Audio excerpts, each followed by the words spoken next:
तो अब हम अपने सेकंड पार्ट में ये देखते हैं कि आखिर हम इनको कैसे सॉल्व करें। तो देखिए, एक उसने टेबल बनाई है जिसमें उसने तीनों का समावेश कर दिया है कि बड़ी सी बना ली उसने, ताकि मीन मीडियन मोड में, माध्य माध्यिका बहुलक में जो भी हमें आवश्यकता है, जो भी रिक्वायरमेंट्स हैं वो सारी फुलफ़िल हों।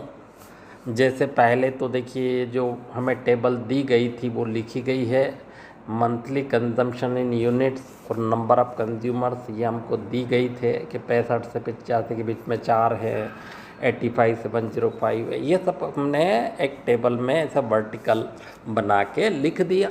वही सब कुछ जो क्वेश्चन पेपर में भी दिया होगा, क्वेश्चन में भी दिया है, वही सब कुछ लिखा है, अलग से कुछ है नहीं है। हाँ, सिर्फ अलग से इतना है कि इनको ऐड कर दिया। अब ऐड करने में थोड़ा सावधानी रखना चाहिए, कहीं 68 का 67 हो गया तो सब गड़बड़ हो जाएगा। तो एक बार नहीं 2 बार ऐड कर लें, ताकि हम इस प्रकार की गलतियाँ ना हों, है ना। फिर हमें चाहिए कम्युलेटिव फ्रिक्वेंसी। कम्युलेटिव फ्रिक्वेंसी कैसे मिलेगी? तो देखो 4 ऐसे लिखा 4, अब 4 में 5 को ऐड किया, यानी 4 + 5 इनको ऐड किया और ये आया 9। 9 में 13 को ऐड किया, ये आया 22। 22 को 20 में ऐड किया, ये आया 42। 42 को 14 में ऐड किया। ऐसे हम ऐड करते चले गए और फाइनली 68 आना ही चाहिए। अगर ये राइट है तो ये आना ही चाहिए।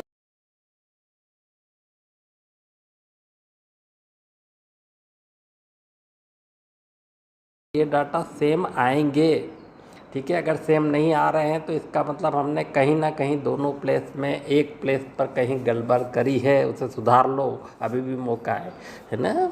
तो ऐसा हम कर सकते हैं।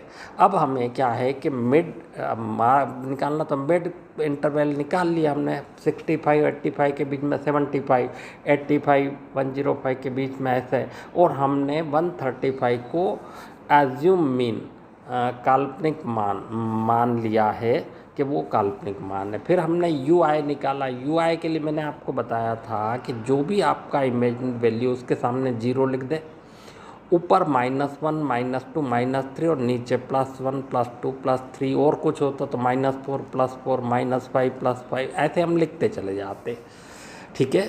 और उसके बाद FI/UI कैलकुलेट करने, 75 × -3, सॉरी 75 नहीं 4, सॉरी FC, इसमें हमें F और U इसका मल्टीप्लाई करना, तो F है 4, ये जो सेकंड रो में है ना। अब देखिए, जैसे मेरे से हो गया था ये गलती, 75 × -3 कर रहा था मैं, पर वो मुझे यहाँ दिख गया -12। और अगर ये एग्ज़ाम में बाय द वे मेरे से भी गलती हो गई होती तो मुझे भी इसके मार्क्स नहीं मिलते, रॉन्ग कर दिया जाता कि नहीं आपने रॉन्ग किया है। सो बी केयरफुल, है ना। किसी को भी माफ़ नहीं करती है मैथ्स, है ना। मतलब अगर एरर है तो एरर होगी, वो चाहे कोई भी हो, है ना, वो कोई नहीं माफ़ करेगी। तो फिर हमें तो देख के करना ही पड़ेगा ना।